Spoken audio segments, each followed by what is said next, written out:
Tayo po muna ay manalangin. Dakilang Diyos, nagpapasalamat kami sapagkat Ikaw ay nasa kalagitnaan namin sa aming pag-aaral ng iyong mga salita upang kami, Panginoon, ay matutong maglingkod sa iyo. Hayaan mo, Diyos, na patuloy na aming magamit ang iyong mga salita upang matuto kami sa anumang bagay na ipinagagawa mo, Panginoon, sa bawat isa sa amin. Pinasasalamatan ka namin, O Diyos, sapagkat patuloy mo nga binubuksan ang aming kaunawaan at ang aming mga puso upang paglilingkod namin sa iyo ay maging karapat-dapat sa pamamagitan ng aming Panginoong Jesucristo. Sa tulong ng iyong banal na Espiritu ay makapaglingkod kami ng may kagalakan at katapatan na matupad namin ang iyong kalooban. Hallelujah. Ang mga tuntunin mo, Diyos, kung saan sa panahon namin ang isang napakahalagang bagay ay may balik namin ang pinakamataas na papuri, pagsamba at pasasalamat sa tanging pangalan ni Jesus. Amen. Hallelujah. Hallelujah. Yan, tayo po ay umawit sa Panginoon. Sabayan niyo po kung alam niyo po ang awitin ito.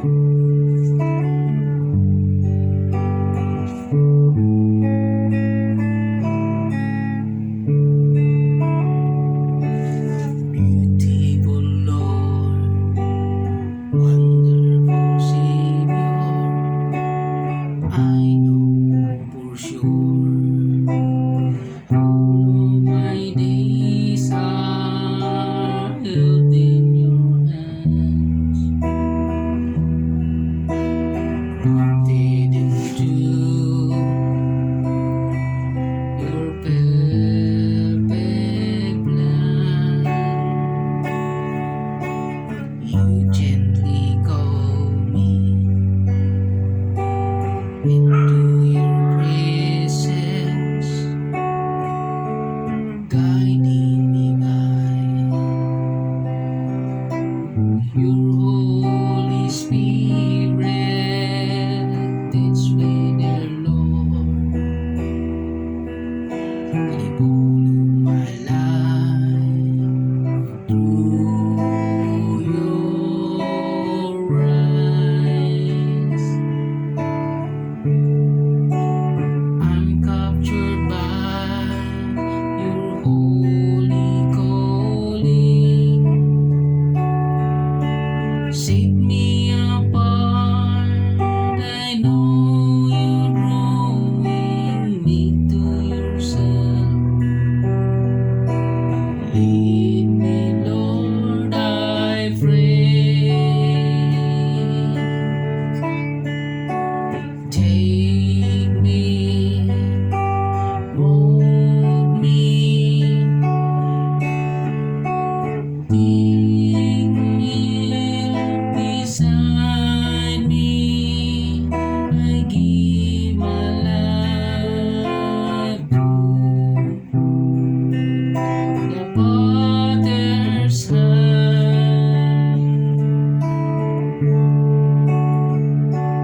Call me, guide me, lead me, walk beside me. I give my life to the Father's hand. Call me, guide me, lead me, walk beside me. I give my life to the Father's hand. Yes, Lord. Hallelujah, Jesus. Salamat sa hapong ito, Panginoon. Muli kami ay lumalapit sa iyo,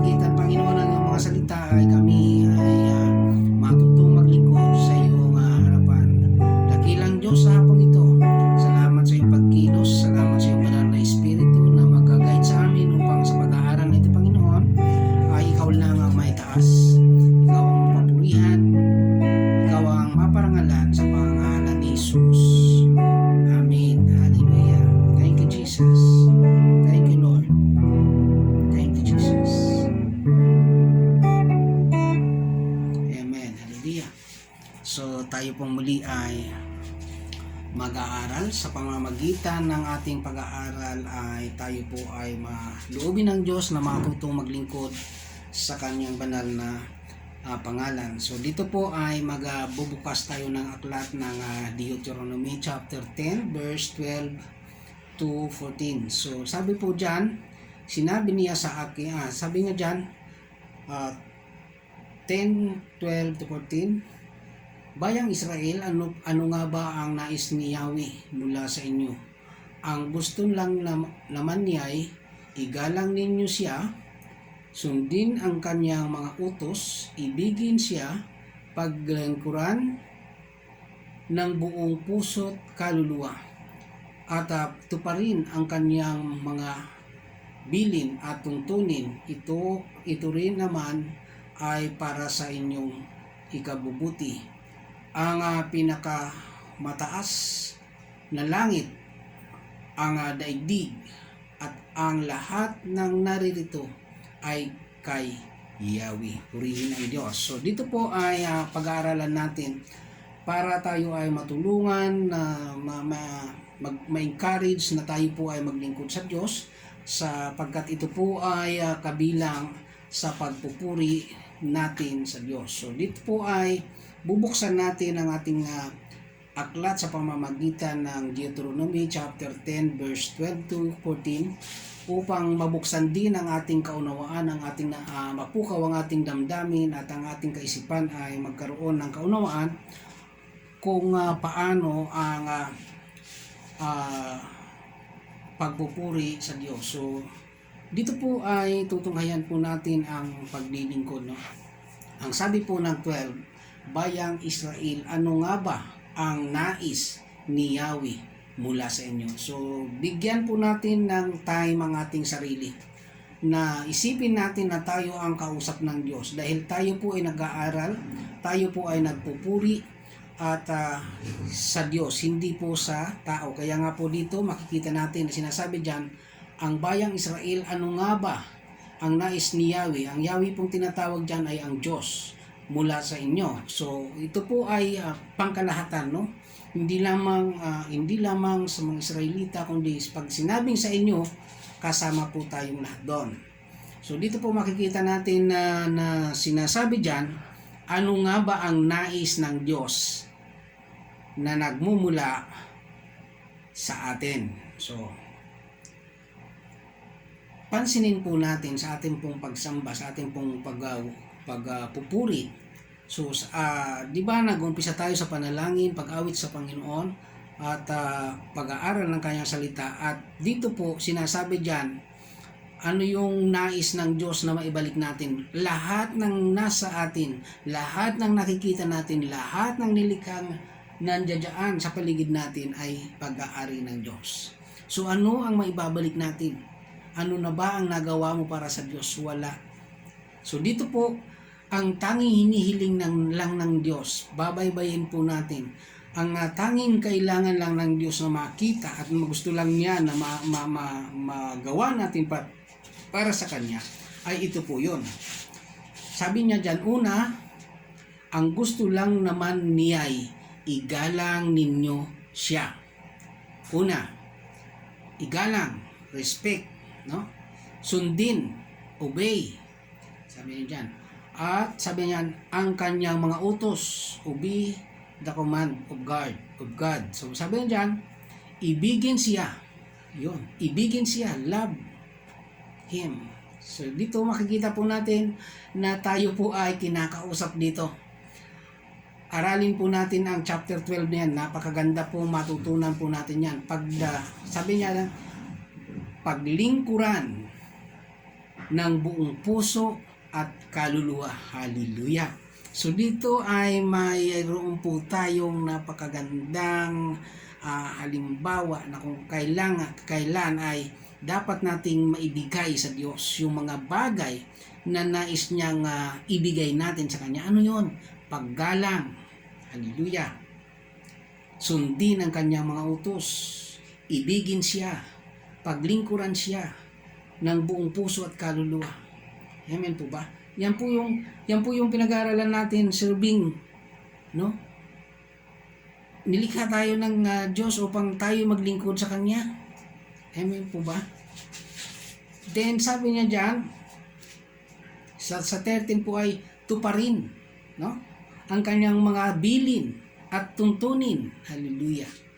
Ito rin naman ay para sa inyong kabutihan. Hindi nga yan para sa Diyos, kundi para sa atin pa rin. Ibig lang ng Diyos na mapansin natin at mapag-aralan natin na ang ginagawa natin para sa Diyos ay para sa ikabubuti natin. Hallelujah. Kaya nga yung pagsamba natin sa Diyos ay para rin sa atin, no? Sabi niya diyan, prayer. Yung prayer po para kanino ba? Sino ba ang magbi-benefits nito kapag ito'y dininig ng Diyos? Tayo na nananalangin. Amen. Worship to God in singing. Pag na-place natin ang Diyos at siya ay nalugod sa atin, ang balik niyan sa atin pa rin. Hallelujah. Amen po ba? Kapag tayo nag-aral ng salita ng Diyos, tayo rin ang magbi-benefits. Bakit po? Natututo tayo ang natututo. Amen po ba? At kapag natuto tayo, dito napapasok yung ating paglilingkod, no? Yung ating paglilingkod.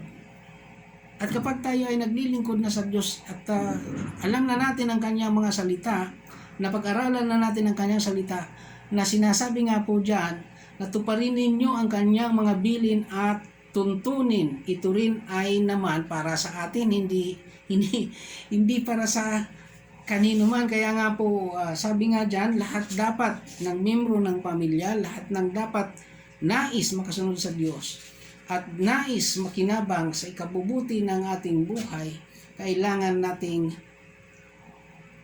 tuparin ang kanyang mga bilin at tuntunin dahil ito'y para naman sa ating ikabubuti. Amen po ba? So dito po ay mayroong napakahalagang mga bagay na kailangan nating iugnay sa ating paglilingkod. Hindi po kalugihan na maglingkod sa Diyos. Amen po ba? Sapagkat ang paglilingkod natin sa Diyos, sa atin din po ang balik. Hallelujah. Tayo rin po ang magbi-benefits dito, no? Last verse, sabi niya dyan, ang pinakamataas na langit, ang daigdig at ang lahat ng naririto ay kay Yahweh. Meaning, lahat ng nasa atin, lahat ng parating sa atin, ito ay galing sa Diyos. At ito'y pag-aari niya na ipagkakaloob sa bawat isa sa atin. So ano po yung nais makita natin dyan? Maglingkod tayo sa Diyos ng buong puso, sabi niya dyan, buong puso at kaluluwa. Bakit po? Hindi tayo malulugi, hindi tayo mawawalan, kundi magkakaroon tayo dahil ano sabi diyan? Ito rin naman ay para sa inyong lahat na ikabubuti. Amen po ba? Kaya nga napakahalaga po ng pag-aaral ng salita ng Diyos, pag-awit sa Panginoon at panalangin upang tayo po ay sa pamamagitan ng pag-aaral natin ng salita ng Diyos, natututo tayo. Amen. Sino ngayon ang nag-benefits? Tayo. Then, pag natuto na tayo magkakaroon ng desire na maglingkod sa Panginoon. At kapag naglingkod na tayo sa Panginoon, sino na naman ang mag-benefits? Tayo pa rin. Dahil habang naglilingkod tayo sa Panginoon, andyan ang Panginoon na hindi siya papayag na ang lingkod niya, no? Ang lingkod niya ay naghihirap. Hallelujah. Ang lingkod niya ay napapahamak. How much more, no? Yung mga bagay, yung mga tao na kung saan ay hindi pa naman naglilingkod, hindi pa nga kumikilala sa Diyos, although alam nila may Diyos pero hindi nila kinikilala. Bakit? Ito po yung isang napakagandang ano dyan. Kung kinikilala nila ang Diyos, sinusunod sana nila ang salita ng Diyos. So, dito makikita po natin na kahit na sila man na hindi pa kumikilala talaga sa Diyos, ay mahal ng Diyos. How much more yung mga naglilingkod sa Diyos. Hallelujah. Amen. So, yun nga po, lagi ko pong sinasabi na itong pag-aaral natin ay kung sa investigation ay preliminary pa lang. Mayroon pa yung mga kasunod, may progress pa yan. Kasi po, hindi po yan dapat natatapos sa ganyan lamang. No? Mayroon po siyang naisipakita sa atin na talagang katotohanan patungkol sa atin po pagpupuri sa Diyos, no? Kasi marami pong nagpupuri, umaawit sa Panginoon. Ngunit hindi po lahat Hindi po 100%, no? Minsan nga umaawit dahil mayroon siyang angking ipinagkaloob ng Diyos na kakayanan umawit, no? But mayroon pong napakahalagang bagay, kailangan 100%. No? Sabi niya diyan, no, buong isip, buong puso, no? At kaluluwa. Hallelujah. So kaya nga po dapat nating makita na dapat sa ating sarili muna, ang ating sarili muna, no? Wag na nating pakialaman yung iba kasi hindi natin alam kung anong ipinagagawa sa kanila ng Diyos, no? Tayo mayroon din. Ito nga po yung sinasabi niya diyan, no? Kung tayo ay binigyan ng Diyos ng pagkakataon na siya ay mapaglingkuran, sabi niya nga diyan, maglingkod tayo sa Kanya, paglingkuran natin siya ng buong puso at kaluluwa. Bakit? Para sa ating ring ikabubuti rin. Bakit? Pag tinupad natin at sinunod natin ang Kanyang bilin at ang Kanyang tuntunin, ito'y para sa ating ikabubuti. Amen po ba? Dahil sino yung nagbibigay nito? Sino yung nagbigay sa atin nito? Sino ang Diyos na ating pinaglilingkuran? 14 ng chapter 10, Deuteronomy. Sabi niya diyan, ang pinakamataas na langit, ang daigdig at ang lahat ng naririto ay kay Yahweh. Yan ang ating pinaglilingkuran. Yung may-ari ng lahat ng bagay at may-ari sa atin at nagbigay sa atin ng buhay. Kaya nga karapat dapat siyang sambahin, papurihan. Hallelujah. So, ano pa po ang ating hinihintay, ano? Kailangan na ba nagisingin natin ang ating sarili na tayo ay makapaglingkod sa Panginoon? Kailangan na ba? Hallelujah. So sa hapong ito, loobin ng Panginoon na may natutunan po tayo. Maikli lamang po ang aking pagtuturo kasi gusto ko po na magkaroon kayo ng excitement sa mga susunod nating pag-aaral upang magkaroon kayo ng desire na makapaglingkod sa Diyos. Amen po ba? At huwag kayong mag-alala at lahat yan babalikan natin sa mga araw na ating pagtuturo. Yan po ang ating magiging pattern upang makapagpuri tayo. Yun po yung the purpose is to how maturuan tayo, no? Kung paano tayo magpuri sa ating Diyos, no? Yan, sabi niya dyan, no? Isang bagay na pagkasama sa pagpupuri, yung makapaglingkod ka. Kasi hindi 100% yung pagpupuri mo kung hindi ka naglilingkod. Meaning noon, hindi ka sumusunod sa kanyang bilin. Meaning noon, hindi mo tinutupad ang kanyang tuntunin. No? Kaya hindi 100% yung pagpupuri natin sa Panginoon. So, kaya nga, ito po yung tinitingnan natin para maitanim sa ating kaisipan at magkaroon tayo ng malalim na desire para maglingkod sa Diyos. Ipinakita ng chapter 10, verse 14, ang pinakamataas na langit at ang daigdig, ang lahat ng naririto ay sa Diyos. So kung ikaw nakikinabang ng lahat ng yan, dapat magpuri ka at magpasalamat ka sa Diyos. Amen po ba? So dito po ay puputulin ulit natin para magkaroon tayo ng excitement doon sa mga susunod na pagtuturo, no? At dito po ay iiwan ko sa inyo yung sinabi ng Diyos diyan na paglingkuran ninyo siya ng buong puso at kaluluwa. So yun po yung pinakamaganda doon. Chapter 10 verse 12 po. Yun po yung pinakamahalagang bagay na kailangan natin makita. So purihin ang Diyos sa loobin niya na tayo ay may natutunan at muli ini-invite ko pa kayo sa mga susunod na araw upang pakinggan ang mga ang karugtong ng pag-aaral na ito. So purihin ang Diyos, sumayin niyo ang kapayapaan at pagpalain kayo ng Diyos at sa biyaya ng banal na Espiritu ay magkaroon kayo ng kapayapaan sa inyong buhay sa hapong ito, mula sa hapong ito. At salamat sa Panginoon sa lugar na ito na kung saan siya ang pumili upang tayo ay mag-aral at mapapurihan ang kanyang dakilang pangalan. Sa pangalan ni Jesus. Amen. Hallelujah. Thank you, Lord. Yes. Amen.